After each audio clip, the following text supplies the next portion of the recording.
Welcome back to the deep dive. For generations, the shape of flight has been fundamentally defined by the kerosene-sipping jet engine.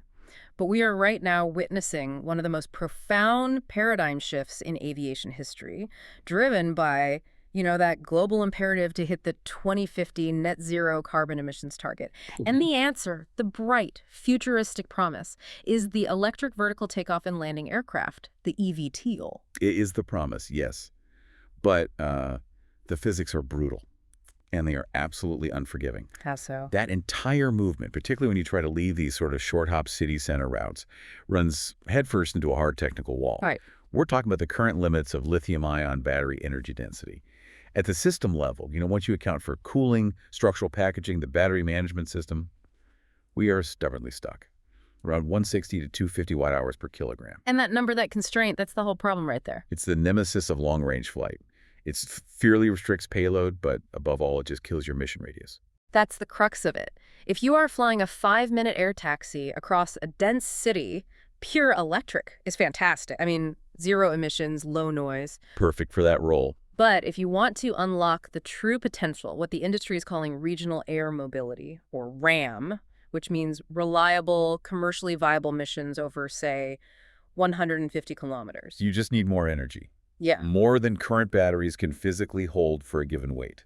It's that simple. You need a whole new playbook, one that cheats the physics bottleneck. And that is our deep dive mission today. We are peeling back the layers on one of the most high-stakes documents in modern aerospace engineering. This isn't marketing fluff. No, not at all. This is a technical, strategic engineering specification. And it comes from the office of the Senior Aerospace Propulsion Architect. This blueprint defines the P-13 series parallel hybrid propulsion system. It's the complex, highly optimized solution designed explicitly to conquer that persistent range anxiety and, critically, to meet the toughest global safety standards simultaneously. And to do that, we are going to follow the same strict architectural principles used at the highest level of aerospace strategy. We're talking about the top-down approach, which moves from the mission requirement all the way down to the component specification. And the MECE principle, mutually exclusive and collectively exhaustive. Meaning? It means every function, every single failure mode must be accounted for without any overlap. You leave nothing to chance. We're showing you exactly how a system this complex is designed, starting from those foundational safety requirements, to achieve type certification across every major authority, EASA in Europe, the FAA in the US, and the SEAC in China. So this is an architecture built from the ground up to hit that almost mythical safety standard. The 10 to the -9 safety standard, exactly. Okay, let's unpack this P-13 architecture first. To the average listener, hearing series parallel hybrid might just sound like an unnecessarily complex mashup of electric motors and a gas engine. And they wouldn't be entirely wrong. It is complex. But the complexity here isn't a bug, right? It's the cost of getting absolute redundancy and efficiency. It's the price of admission. Let's start with the 5 key players in this system. Okay, so you have a ballet of integrated components, all tightly controlled by software. At the heart of it, for long-range power, is the thermal power unit, the TPU. Think of it like a highly optimized combustion engine. Precisely. It provides continuous mechanical power for those long flight phases. Now, coupled to that TPU is the P1 Integrated Starter Generator, or ISG. And that does more than just start the engine, I'm guessing. Oh, much more. It starts the engine, yes, but it also generates electrical power. Then, providing the actual thrust, you have the P3 propulsion motor, which is what drives the propeller. And the battery, of course. The High Power Energy Storage System, or ESS. That's your massive battery pack. And it sits on the high voltage electrical nervous system, the 800-volt DC bus. Okay, so that's 4 components. What's the 5th? The 5th is the component that truly defines this entire hybrid system. It's the mechanical brain, the gatekeeper. It's called the K0 decoupling clutch. A clutch? That sounds almost automotive. It's a concept you'd recognize, but the application is fascinating. The P-13's entire functional definition is centered on the dynamic management of energy flow. That K0 clutch, it dynamically reconstructs the entire energy path based completely on the flight phase. And that's what buys you efficiency when you need it. And redundancy when safety demands it. Absolutely. So let's dive into those 3 core modes of energy path management. How does the control unit, the VCU, actually decide when and how to shift all this power around? Okay, the first mode is what we call series mode. In this state, the K0 decoupling clutch is open. It's mechanically disconnected. So the engine is running, but it's not actually turning the propeller. Exactly. It has zero mechanical connection to the propeller shaft. Instead, it exclusively drives the P1 generator. That generated electrical power then flows through the high-voltage DC bus, and that's what powers the P3 motor, which is driving the propeller. And here's where it gets really interesting for flight efficiency. The key insight of series mode is that because the TPU isn't physically coupled to the propeller, the vehicle control unit, the VCU, can lock the engine onto its single most efficient operating point. Its ideal operating line, or IOL, precisely. The engine speed doesn't have to constantly ramp up and down to match what the propeller needs as the aircraft pitches or changes speed. It just hums along at its happiest, most efficient RPM. It can run continuously at its peak thermodynamic efficiency.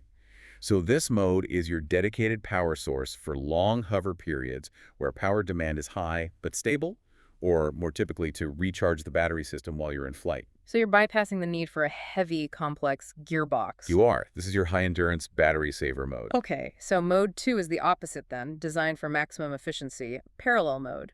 In parallel mode, the KO clutch is closed. It's mechanically engaged. This is your simple, direct power transmission. The TPU's mechanical power is now directly coupled to the P3 motor and the propeller shaft. And this is for cruising? Almost exclusively for high-speed, long-distance cruising. And the reason you add all this mechanical complexity is because you eliminate the double electrical conversion loss that you have in series mode. Right, you're avoiding the loss from converting mechanical to electrical at P1 and then back from electrical to mechanical at P3. Exactly. You just cut out two conversion steps. We are talking about mechanical transmission efficiency soaring up to 95 to 98%. Wow. That mechanical pathway provides a massive efficiency boost for those long-range RAM missions. Yeah. I mean, this is the whole reason the architecture exists. The spec mandates greater than 25% fuel savings compared to a pure turbine engine on the same mission. That's the commercial justification right there. And then finally, the mode everyone expects, electric-only mode. Simple and absolutely necessary. The TPU is completely shut down. The K0 clutch is open, keeping it decoupled. Yeah. The ESS, the battery, independently drives the P3 propulsion motor through the HVC bus. And this is for flying in cities. This is your zero-emission, low-noise application. It's essential for the urban air mobility part of the mission. It's explicitly for takeoffs, final approaches, and landings near vertiports where noise and air quality rules are paramount. It sounds like a fiendishly complex control problem just managing the switching between these three. But you mentioned this is only possible because of the precision of that P1 generator, the ISG. Its role is far more than just starting the engine. Its most fascinating function is something we call active torque fill. Active torque fill. What's that? Think about a combustion engine. When the cylinders fire, they don't produce a perfectly smooth force, right? They produce pulsating bursts of torque. Little kicks of power. Exactly. And if you just connected that pulsing engine to a drivetrain, those pulses would hammer the gears, the drive shaft, and especially that K0 clutch, it would dramatically reduce their lifespan. So if you don't smooth out those pulses, that super efficient parallel mode would literally shake itself apart over time. It would. So the P1 ISG, which is electrically controlled and already connected to the TPU, acts like an extremely precise electronic damper. The VCU monitors the engine's rotational speed, and it commands the P1 ISG to instantly inject a calculated counter-directional, stabilizing torque pulse. So it's pushing back against the engine's pulses in real time. It actively cancels them out, Huh. smoothing the power delivery before it ever even reaches that delicate K0 clutch. It's an electronic shock absorber. It guarantees a seamless mechanical handshake, but that handshake, switching modes in flight, that must require phenomenal synchronization. It's the precision challenge of the whole system. The VCU is absolutely forbidden from engaging that K0 clutch unless the rotational speeds of the P1 generator and the P3 motor are synchronized within a razor-thin margin, How thin? plus or minus 50 RPM. That level of accuracy, achieved dynamically at altitude under constantly changing load, that is one of the biggest controls engineering feats in this entire specification. So we understand the architecture. The complexity exists for efficiency and range. But in aerospace, engineering always follows safety. This entire design philosophy is managed using the classical life cycle approach, the SAE ARP 4005-4A V model. And it is driven by one single, non-negotiable strategic mandate that defines the entire spec. Safety takes precedence over performance. Always. That is the uncompromising first statement in the architectural brief. When you're aiming for EAS's enhanced category certification, which is basically the safety equivalent of a large passenger airliner, you have to design the entire structure around minimizing catastrophic risk, even if it adds weight or complexity. Which brings us to the ultimate constraint, Principle 1, the no single failure criterion. This is really the cornerstone of certification for this class of aircraft. It is. For an enhanced category aircraft, any single failure, doesn't matter if it's electrical, mechanical, or structural, an inverter shorting, a drive shaft breaking, it must not lead to a catastrophic consequence. Meaning you can't lose critical thrust or control. It is the definition of a failed operational architecture. So give us a specific high-risk scenario to see how the P13 architecture actually handles that. Okay, let's take one of the worst mechanical failures you can imagine. The thermal power unit seizes. The engine just locks up. That failure generates immense kinetic energy, and if it were connected to the propeller, that seized mass would immediately stop it. A massive, unrecoverable thrust loss. You're a brick at that point. Exactly. So the single point of failure prevention relies entirely on that K0 clutch. It has to disconnect. Instantly. The engineering spec mandates that the K0 clutch must be able to physically and instantaneously disconnect the power chain, isolating that seized engine from the propeller system. This ensures the battery and the P3 motor can continue to drive the propellers in electric-only mode, allowing the pilot to maintain thrust for a controlled landing. It's a physical firewall. A firewall against kinetic energy propagation. Okay, so if Principle 1 handles component failure, then Principle 2, dissimilarity and segregation, that addresses the more insidious danger of common mode failures. What happens if the design itself is the single point of failure? That's the deeper layer of defense. A common mode failure is when one single systemic issue, like a software bug or a bad batch of chips from a supplier, takes down all your redundant systems at the same time. Because they're all identical. Right. So to prevent this, you enforce two types of separation. The first is hardware dissimilarity. Your core controllers, the vehicle control unit and the battery management system, they cannot rely on identical processor architectures. So you can't just use two of the same Intel chip. No. The specification explicitly calls for using heterogeneous hardware. So you might pair a standard NXP ARM core processor for your primary flight logic with, say, a highly deterministic Xilinx FPGA for the safety monitor system. Why? What did that do? Because if there's a specific software vulnerability or some obscure timing flaw that's inherent to that NXP ARM architecture, the Xilinx FPGA running the backup system will be completely immune to it. It prevents a systematic, simultaneous loss of all flight-critical control. And the second part of this is physical segregation. Even if you have two different brains, you can't put them right next to each other. Exactly. I mean, if a single event-like debris from a failing rotor or a burst cooling line can knock out both your primary and your redundant system, then your redundancy is useless. Right. Therefore, your high-voltage wiring, your low-voltage control signals, and critically your cooling lines, they must all be physically separated and protected by robust fire barriers throughout the airframe. The MECE principle dictates you have to assume an accident will happen, and the damage must be contained to only one side of the redundant architecture. Okay, next up, this is a fascinating one. It's an almost counterintuitive atmospheric challenge that these high-voltage eVTOLs face. Principle 3. High-altitude insulation adaptability. You call it the Passion's Law problem. This is a massive headache for the 800-volt DC bus used in the P13. See, most electrical standards are set at sea level, but these eVTOLs have to operate at cruising altitudes, maybe up to 25,000 feet. And Passion's Law tells us that the electrical breakdown voltage of air is related to air pressure. Proportional to air pressure and the gap distance. So put simply, as you climb, the air pressure drops. And that lower air density means the air loses its ability to insulate high voltages.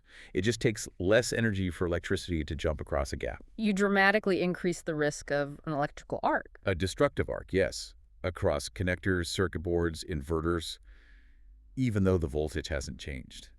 The air is no longer your friend at altitude. So what's the engineering response to a law of physics? The solution is spatial, geometric. The specification mandates that all your electrical components have to increase their creepage and clearance distances. Creepage and clearance. Creepage is the distance electricity has to travel along the surface of an insulator. Clearance is the shortest distance through the air. You have to increase both of those by a factor of 3 to 4 times compared to standard sea level components. That's a huge increase. It is, and it adds significant weight and bulk to every single high voltage component on the aircraft. It's a classic safety versus performance trade-off, but it's non-negotiable. Our final core principle is Principle 4, fail-safe design. The control logic has to ensure that the default state of any component failure is a safe, known configuration. This brings us right back to our mechanical gatekeeper, the K0 decoupling clutch. It is absolutely essential that this mechanism is designed as fail-safe open. Meaning if it loses power, it opens up. That's a hardware requirement, not just a software command. If power or the control signal to the clutch actuator is lost for any reason, a short, a wire gets cut, a fault, the mechanism must, by its physical design, default to the decoupled open state. So without any input, it just springs open. Exactly. It isolates the heavy, dead mass of the TPU from the propeller, guaranteeing the battery and the P3 motor can continue to operate independently in pure electric mode. It's the simplest, most fundamental insurance policy you can have. Okay, so principles are the philosophy, but regulators don't certify philosophy. They certify numbers. Exactly. The only way to satisfy a regulator is through strict quantification. So these key performance and safety indicators, these KPIs, they are the measurable, hard borders that translate that philosophy into testable results. And the most important number in aviation safety is the one that quantifies risk. Let's start with the ultimate safety KPI, the 10 to the -9 standard. This is the probabilistic requirement. The likelihood of a catastrophic failure, a failure leading to the loss of the aircraft, must be less than 1 in a billion flight hours. 1 in a billion. That number is so abstract for most people. What does that level of safety actually mean in the real world? Well, to put it in perspective, that failure rate is comparable to the standards for a Boeing 787 or an Airbus A350 today. To achieve that statistical proof, imagine you had a fleet of 100 of these eVTOLs and they flew continuously, 24 hours a day. God. You would expect 0 catastrophic failures in that entire fleet for over 11,000 years. That's the scale of assurance we're demanding. And to get to that number, it requires assurance across the entire component lifecycle. That's why the Structure and Software Development Assurance Level, or DAL, must be level A for all flight-critical controls. The VCU and the BMS, yes. DALA is the highest assurance level defined by standards like RTCA DO-178C for software and DO-254 for hardware. It is directly correlated with that 10 to the -9 safety rate. If a component's failure could result in a catastrophic outcome, it must be developed and proven to level A. When people hear level A certification, they often think it just means, a bit of extra testing. But what does it truly imply about the resources and rigor required? It means proving, through mathematical rigor and exhaustive testing, that every line of safety-critical code, every transition, and every hardware decision path cannot fail under any foreseeable circumstances. We are talking about thousands of pages of documentation, full source code coverage analysis, independent verification teams. It is the single biggest consumer of engineering hours outside the basic design itself. Okay, switching to performance. If the P13 is going to be commercially viable, it needs to hit some extremely aggressive system performance KPIs around power density. The integrated power system specific power, that's the TPU, P1, P3, and all the power electronics bundled together, has to target greater than 2.5 kilowatts per kilogram. That is a brutal weight-saving target that drives material science, cooling system design, everything. And the P3 motor itself, the thing actually providing the thrust, needs a peak power density of greater than 8 kilowatts per kilogram. These density figures are non-negotiable because remember, the hybrid system is carrying 2 power sources, the thermal unit and the batteries. Without ultralight components, the weight penalty of the hybrid system would just negate all its efficiency gains. And of course, the core KPI remains that commercial viability metric, greater than 25% fuel savings in cruise mode. Let's move to the controls. We talked about the critical need for precision during that active torque fill and the mode switching. The dynamic quality KPIs are the hard limits for these transitions. Speed is safety here. The clutch transition time from the VCU commanding an engagement to the clutch being fully locked must be less than or equal to 200 milliseconds. 200 milliseconds? That's incredibly fast. It has to be. If it takes too long, the 2 sides of the drivetrain can spin out of sync, risking structural damage and instability. And the synchronization precision required is that plus or minus 50 RPM error margin we talked about. That's the ultimate measure of the control logic success. Finally, we have the highly demanding thermal management KPI, which is dictated by EASA. EASA's enhanced requirements are particularly challenging on this. The system must demonstrate 0 thermal derating during hover for 90 seconds at IASA, plus 35 degrees Celsius. Let's break that down. ISA plus 35°C is a very hot day. A very hot day, which drastically reduces the effectiveness of air cooling. And hovering is the most power-intensive phase of flight, requiring a maximum sustained power output from everything. The batteries, the inverters, the motors are all generating enormous cumulative heat. And zero thermal derating means the system can't throttle itself back to cool down. It can't. It has to maintain full power. To prove the cooling system can dissipate that heat load continuously for 90 seconds without the VCU being forced to throttle back power. Yeah. That confirms the design's robustness in the absolute worst-case real-world conditions. We have this exceptionally complex, highly redundant system designed to meet this 10 to the minus 9 safety standard. But the goal is global commercial flight. And that means getting certified by the three major authorities: EASA in Europe, the FAA in the US, and SEAC in China.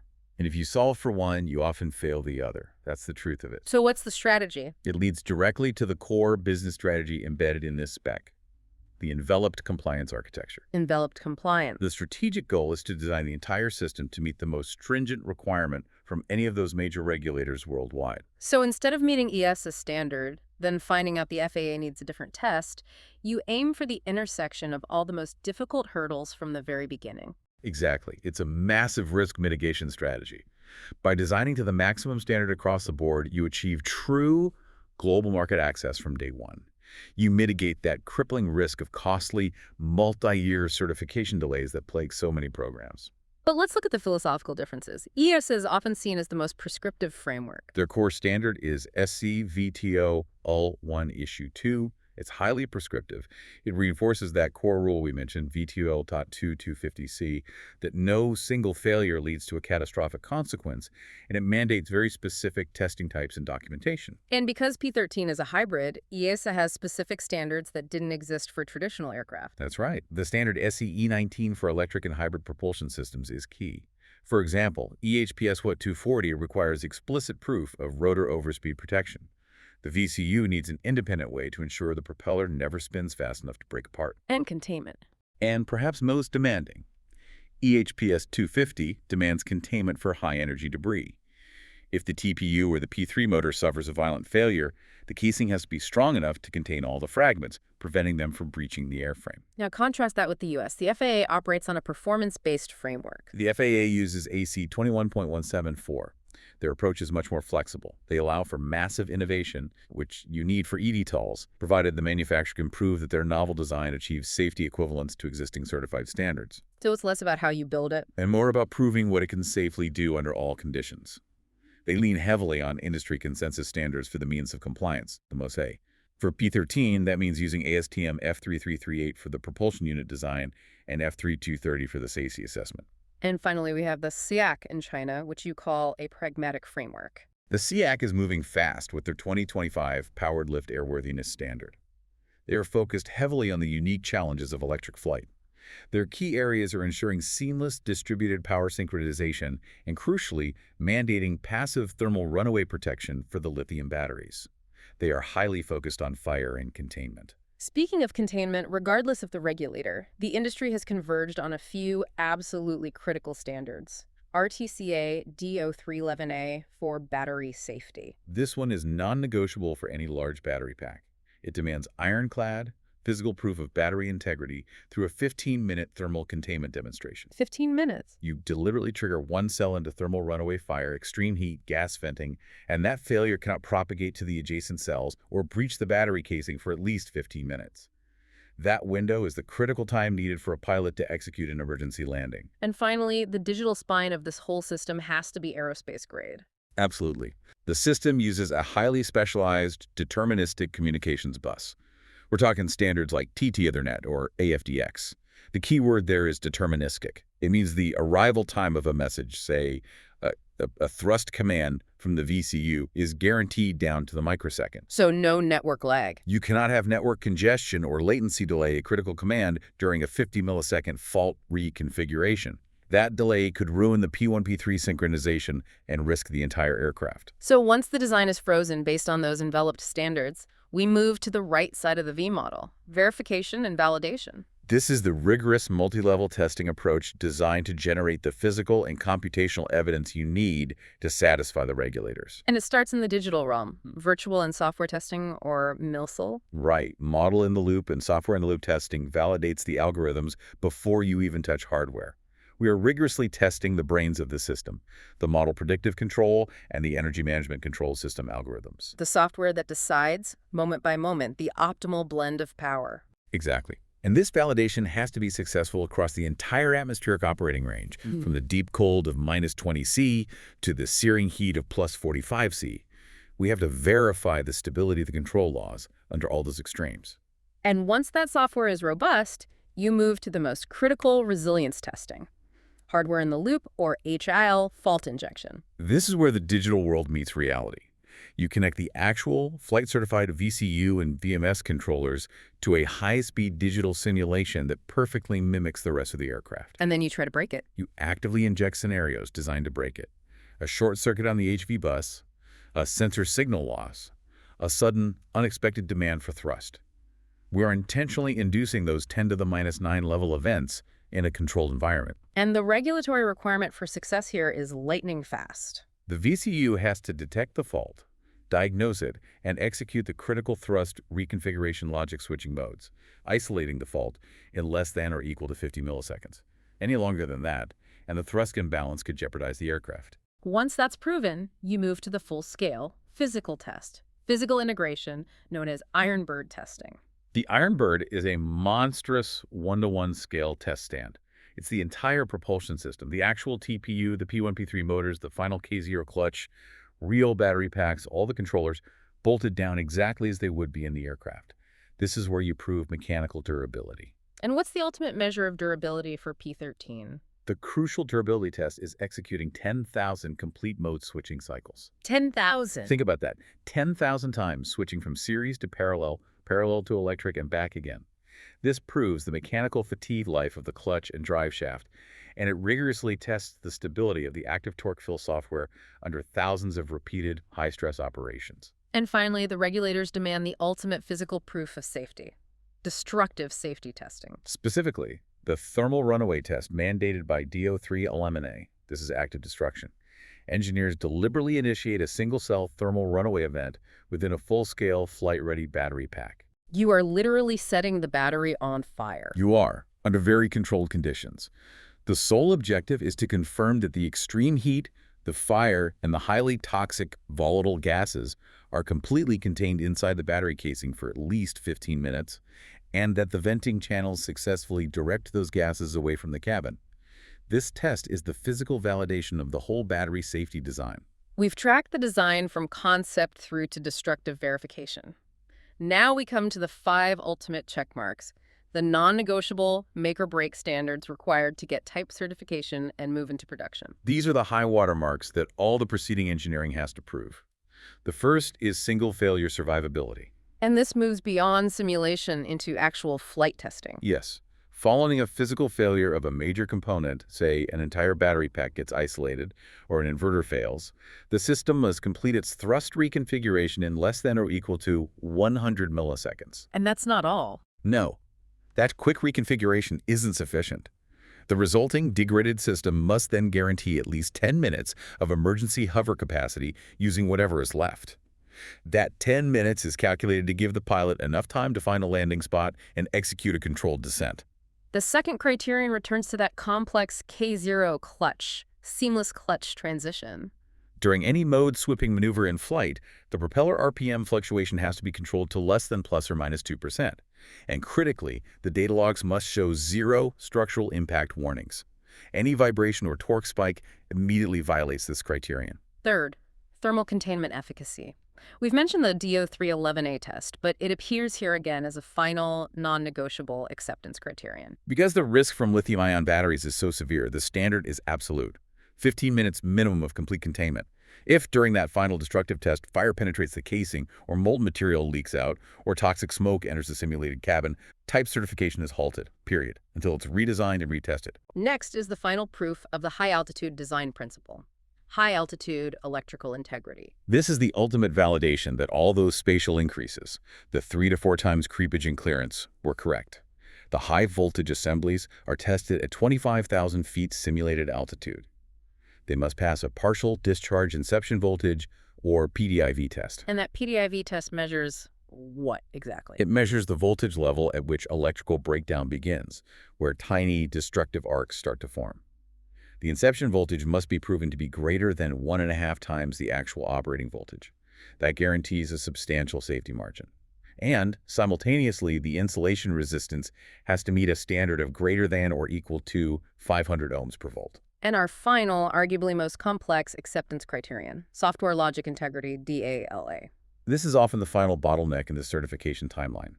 Because the VCU and BMS software are DALA, they have to achieve a 100% modified condition decision coverage, or MCDC, pass rate. Let's translate MCDC for the listener. It is the most stringent test coverage requirement in aerospace. It means the developer has to mathematically prove that every single condition within a decision and every possible decision path within every line of safety-critical code has been successfully executed and tested. You can't have any untested code branches or latent bugs hiding in logic loops. It is a mathematical proof of software integrity that demands thousands of dedicated test cases. So to synthesize all this, the P-13 system, it's really more than just an engine. It is the fundamental technical foundation required for long-range eVTOL commercial success. It strategically bypasses the current battery density bottleneck, which makes those regional air mobility missions possible and commercially viable. And it achieves this not just through clever architecture, but by embracing that enveloped compliance architecture strategy designing to the highest possible safety standard across EASA, FAA, and CAC from the start. It's a proactive risk mitigation strategy. It's designed to minimize that massive commercial risk of multi-year certification delays. Now, looking forward based on this spec, the engineering team has clear, immediate action points. What's the biggest risk? The most critical technical risk lies in the high-altitude performance of that 800-volt architecture. They need immediate, dedicated EMI and EMC testing and insulation degradation analysis to ensure the Passions Law countermeasures actually work over the life of the aircraft. And second, achieving that Level A certification for the software stack. That's the major timeline risk. That 100% MCDC verification process is highly resource-intensive and often dictates the entire program schedule. They need to dedicate massive resources there right now. We've spent this deep dive defining what aerospace safety means today, quantified down to an almost unimaginable degree of precision, less than one catastrophic failure in a billion flight hours. 10 to the minus 9. And we've mapped out exactly how the P-13 architecture is engineered, tested, and certified to meet that figure. Which begs a final provocative thought for you, the learner. When a vehicle commits to such extreme system-level safety precision, down to 10 to the minus 9, what level of accountability does that necessarily impose on the supply chain? Specifically on the third-party software library providers, the semiconductor manufacturers, and the chip designers who supply the lowest, most fundamental components in that 10 to the minus 9 safety chain. It suggests the definition of aerospace grade has to extend much, much further down the supply tree than most people currently realize.